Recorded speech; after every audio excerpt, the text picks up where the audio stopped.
नमस्कार आप सभी को। स्वागत है आपका अपने चैनल डिवोशनल पर। दोस्तों, नाडा साधु का जीवन बेहद रहस्यमय होता है और इसका मुख्य कारण है उनका दुनिया से कटकर जीना।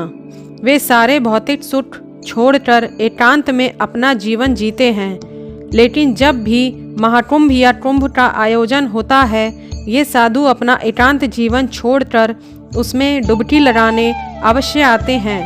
पर लाखों की तादाद में आए ये साधु आखिर उसके बाद कहाँ चले जाते हैं, चलिए जानते हैं।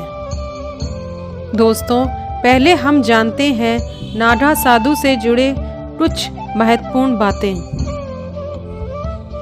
दोस्तों, कुंभ मेले में नाडा साधु सनातन धर्म की तपस्वी परंपरा का महत्वपूर्ण हिस्सा होते हैं और वे विशेष रूप से इस आयोजन के दौरान ही दिखाई देते हैं।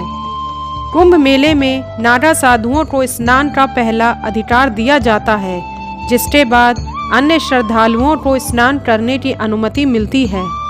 नाडा साधुओं की दीक्षा और वर्गीकरण प्रमुख कुंभ आयोजन में होता है, जैसे प्रयागराज, नासिक, हरिद्वार और उज्जैन में।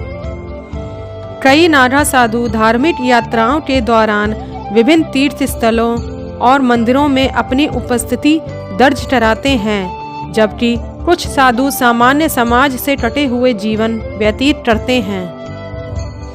दोस्तों, कुंभ मेले में हर वो व्यक्ति उपस्थित होने की कोशिश करता है जो धार्मिक लाभ पाना चाहता है। वैसे भी कुंभ का आयोजन 12 साल पर होता है।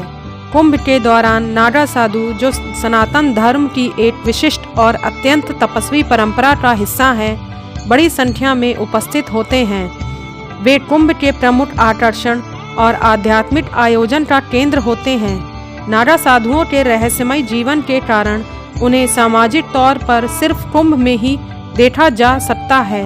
वो कुंभ मेले में कैसे आते हैं और वहाँ से कैसे जाते हैं, ये एक रहस्य जैसा है, क्योंकि किसी ने भी कभी उन्हें सार्वजनिक रूप से आते जाते नहीं देखा। लाखों की तादाद में ये नाडा साधु बिना कोई वाहन या पब्लिक गाड़ी का इस्तेमाल किए और लोगों को नजर आए कुंभ तक पहुंच जाते हैं। ऐसे मान्यता है कि वे हिमालय में रहते हैं और कुंभ मेला एकमात्र ऐसा समय है जब ये आम लोगों के बीच दिखाई देते हैं।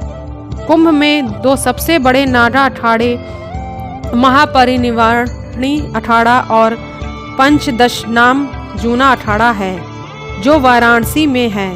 ज़्यादातर नाडा साधु यहाँ से भी आते हैं। अक्सर नाडा साधु त्रिशूल धारण करते हैं और अपने शरीर को राख से ढकते हैं। वे रुद्राक्ष की माला और जानवरों की खाल जैसे पारंपरिक परिधान भी पहनते हैं।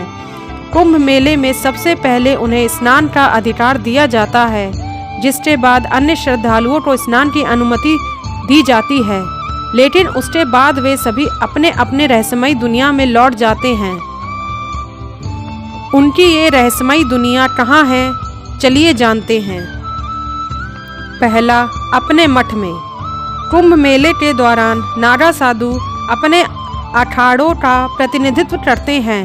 कुंभ के बाद वे अपने अपने अखाड़ों में लौट जाते हैं। अखाड़े भारत के विभिन्न हिस्सों में स्थित होते हैं और ये साधुओं वहाँ ध्यान, साधना और धार्मिक शिक्षाओं का अभ्यास करते हैं। गुप्त और एकांत साधना।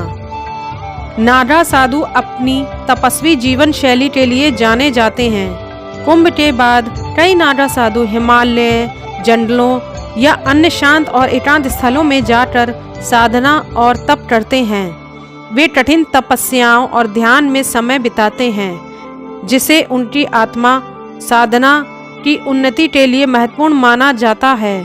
वे सार्वजनिक रूप से तभी आते हैं जब कुंभ मेला या अन्य धार्मिक आयोजन होते हैं। तीसरा, तीर्थ स्थानों पर निवास। दोस्तों, कुछ नाडा साधु प्रसिद्ध तीर्थ स्थानों जैसे काशी, हरिद्वार, ऋषिकेश, उज्जैन या प्रयागराज में निवास करते हैं। ये स्थान उनके लिए धार्मिक और सामाजिक गतिविधियों का केंद्र होते हैं। वैसे भी नाडा बनने के लिए या नए नाडाओं की दीक्षा प्रयाग, नासिक, हरिद्वार या उज्जैन के कुंभ में ही होती है। यहीं नाजाओं का वर्गीकरण भी होता है, जैसे कि प्रयाग में दीक्षा पाने वाले नागा को राजराजेश्वर, उज्जैन में दीक्षा पाने वाले को खूनी नागा, हरिद्वार में दीक्षा पाने वाले को बर्फानी नागा और नासिक में दीक्षा पाने वाले को खिचड़िया नागा कहा जाता है। चौथा, धार्मिक यात्राएं। दोस्तों, नागा साधु भारत भर में धार्मिक यात्राएं भी करते हैं। वे विभिन्न मंदिरों, तीर्थ स्थलों और धार्मिक आयोजनों में भाग लेकर अपनी उपस्थिति दर्ज कराते हैं। पांचवा, अज्ञात जीवन में विलीन। दोस्तों, नागा साधुओं में से कई गुप्त रूप से रहते हैं और सामान्य समाज से कटे हुए जीवन व्यतीत करते हैं। उनकी साधना और जीवन शैली उन्हें समाज से अलग और स्वतंत्र बनाती है। तो दोस्तों, आज यह वीडियो यहीं समाप्त करते हैं। अगर यह वीडियो आपको अच्छी लगी हो तो प्लीज़ वीडियो को लाइक करें, शेयर करें और यदि आप चैनल पर नए हैं तो चैनल को सब्सक्राइब ज़रूर करें। धन्यवाद।